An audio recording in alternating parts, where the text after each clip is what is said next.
భారతదేశంలో నీ సంపద నా సంపద ఈ దేశాన్ని తాకట్టు పెట్టిన అమెరికన్ సామ్రాజ్యవాదులు ప్రపంచ బ్యాంకు ఇచ్చిన డబ్బు 5 బ్యాంకులలో 18 లక్షల కోట్లు కొట్టబోయిన మాట వాస్తవా కాదా?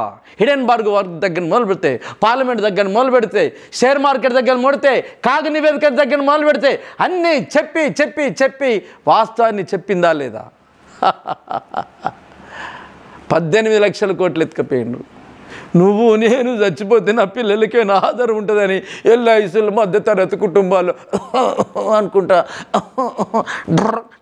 అనేసి చచ్చిపోయేటంలో డబ్బులు వేసుకుని 68 కోట్ల రూపాయలు కూడా వేసుకపోయిండయ్యా జీవిత బీమా. ఇట్లా మోడీ మామూలు దాడి కదా నా అనుభవాలు భారతదేశంలో ఆయన ఆర్థిక నేరస్తులు జరుగుతున్నప్పుడు ఒక్కొక్క ఇంటికి కూడా మీకు చూడండి ఇన్ని రకాల ఆర్థిక నేరాల మయమైన జీవితం మోడీ జీవితం. దాని గురించి చర్చ జరుగుతుందా? చర్చ జరగదు. ఆదాయ ఆస్తులు మోడీ వచ్చాక 26 రెట్లు పెరగడం గురించి చర్చే లేదు. దాని గురించి అడిగే నాదుడే లేడు.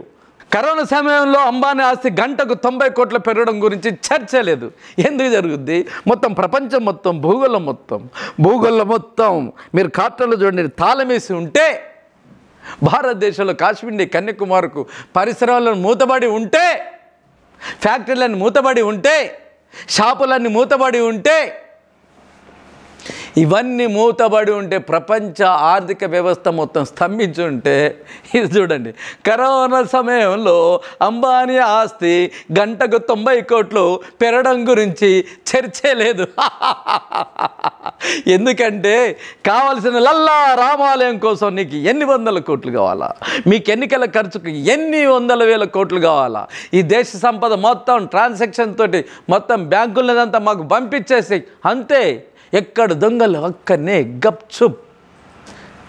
కరెంట్ వేస్తే స్విచ్ వేస్తే కంటికి కనిపించకుండా లైట్లు వెలిగిపోతాయో, స్విచ్ తీసేస్తే కంటికి కనిపించకుండా లైట్లు ఇట్లా ఇది అయిపోతాయి. బ్యాంకుల్లో డబ్బులు మొత్తం ఖతం. ఇదేంటి అసలు గుట్టు.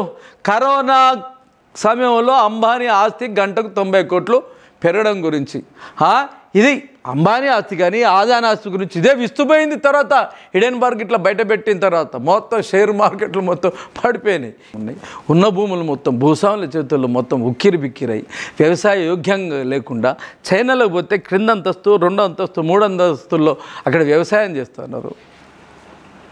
అక్కడ సారవంతమైన భూముల కోసము మీరు ఎక్కడికి క్యూబాకు పోతే అక్కడ ఇప్పటికి కూడా పెండతోటి సారవంతమైన పద్ధతులు చేస్తారు. మన దగ్గర మొత్తం ఈరోజు భూములు మొత్తం అమెరికన్ సామ్రాజ్యవాదుల రసాయనిక ఎరువులు ప్రపంచ బ్యాంకుడు వాడొద్దన్నా వాడుతూ ప్రపంచ బ్యాంకు వాడి షరతులకు లోబడి అమెరికన్ సామ్రాజ్యవాదుల బహుళజాతి గుత్త సంస్థలకి జై బోలో భారత్ మాతాకి అంటాడు.